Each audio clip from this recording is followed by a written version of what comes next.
পালানোর আগে গহনা সহ ঝুমকিকে হাতে নাতে সবার সামনে মুখোশ খুলে দিল ছুটি। প্রতিজ্ঞা ধারাবাহিকে দেখা যায় অভি যখন ছুটির হাতটা শক্ত করে ধরে সবার সামনে বলে সে ভালোবেসে ছুটিকে বিয়ে করেছে, অগ্নি সাক্ষী করে বিয়ে করেছে, ছুটি তার বিবাহিত স্ত্রী, সে ছুটিকে কিছুতেই ছেড়ে যাবে না। যদি বাড়িতে ঢুকতে হয় ছুটির হাত ধরেই ঢুকবে। তখন ঠাম্মা সহ সবাই অবাক হয়ে যায়। অন্যদিকে ঝুমকি দাঁড়িয়ে দাঁড়িয়ে ভাবতে থাকে যে তোকে তো আমি জিততে দেবো না ছুটি, তুই কিচ্ছু পাবি না। অভিবউ হয়ে এ বাড়িতে ঢুকলে কি হবে, তোকে তো আমি তাড়িয়েই ছাড়বো। তবে তুই যে আসল পরী তা সবাই জানার আগে যা করার আমাকে করতে হবে। এই সম্পত্তি সব টাকা পয়সার মালিক আমি হব। হঠাৎ ঝুমকি দেখে সবার সামনে ওই গহনাগুলো পড়ে আসছে। ভাবতে থাকে যে গহনাগুলো তো একটু পর আমারই কথা ছিল হওয়ার। আমি এক কাজ করি, সবাই যখন কান্নাকাটি নিয়ে ব্যস্ত আমি তখন ওই গহনাগুলো চুরি করে নিই।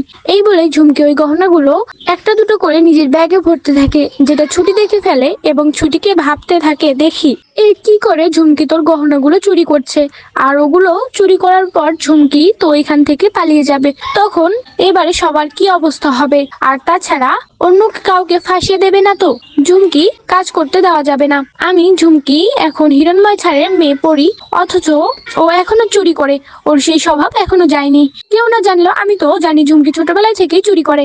এভাবে সবাইকে বোকা বানিয়ে এই চুরি করা স্বভাব আমি চাই না। তোর এই স্বভাবের জন্য তুই বিপদে পড়, তাহলে এই বাড়ির সবাই, এ বাড়ির প্রত্যেকটা মানুষ হিরণময় ছাড়কে খুব খারাপ ভাববে, তার মাথাটা নিচু হয়ে যাবে। অন্যদিকে ঝুমকি কান্নাকাটি করে ভান করে নাটক করে ওই গহনাগুলো ঠিক ওই ব্যাগে ভরে নেয়, আর তারপর হিরণময়কে গিয়ে বলে বাবা চলো বাবা আমরা এক্ষুনি এখান থেকে চলে যাই, এই বাড়িতে আমরা আর কখনো আসবো না। অভি তো আমাকে ঠকিয়েছে বাবা, তুমি এখনো অভিকে ক্ষমা করবে না। হিরণময় ওই ঝুমকির কথায় বেশ উস্কে গিয়ে বলতে থাকে হ্যাঁ অভি, তুমি আমার মেয়ের সাথে আমার সাথে যা করলে তার জন্য আমি কোনোদিন তোমাকে ক্ষমা করব না।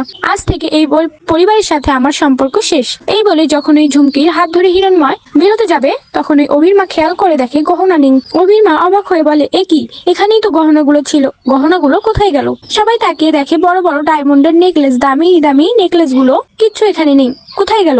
যারা ছিল তারা তো এখানেই আছে। সবাই সবকিছু খোঁজাখুঁজি করতে থাকে, আর ঝুমকি নাটক করে বলে যে হয়তো যারা গেস্ট এসেছিল তারা চুরি করে নিয়ে গেছে। অভির মা বলে তা কখনই হতে পারে না, ওরা আমাদের অনেক পুরাতন আত্মীয়, আর তাছাড়া এ বাড়ির সমস্ত প্রোগ্রামে ওরা সবসময় আসে, ওরা চোর নয়, ওরা কখনোই এমন কাজ করতে পারে না। অভি এসে বলে তাহলে চুরিটা কি করলো? তোমরা তো সবাই এসব কিছু নিয়েই ব্যস্ত, তাহলে গহনাগুলো কোথায় গেল? ঝুমকি চুপি চুপি সবাইকে আড়াল ওখান থেকে বেরিয়ে যাওয়ার চেষ্টা করে, আর ঠিক তখনই সামনে ছুটি গিয়ে দাঁড়ায়। ঝুমকির পথটা আটকায়। ঝুমকি ছুটিকে বলে এ কি, তুই আমার পথ আটকাচ্ছিস কেন? ছুটি ঝুমকিকে বলে সেটা তুই ভালো করেই জানিস। ঝুমকি ভালোই ভালোই বলছি গহনাগুলো ওখানে রেখে দিয়ে আয়, আমি চাই না হিরণময় স্যারের মাথাটা নিচু হয়ে যাক তোর জন্য। আর তুই না হিরণময় স্যারের মেয়ে, তুই তোর বাবার কথা একবারও ভাবলি না? তোর বাবা অসম্মানিত হবে। ঝুমকি গহনাগুলো রেখে দিয়ে আয়। কিন্তু ঝুমকি বলে না, রাখবো না, ওই গহনাগুলো তো আমার, আর তাছাড়া আমি যে চুরি করেছি তোর কাছে কোনো প্রমাণ আছে? অভি দেখতে পায় ছুটি যেন ঝুমকিকে কিছু একটা বলছে, এগিয়ে গিয়ে বলে এ কি ছুটি, আপনি ওকে কি বলছেন?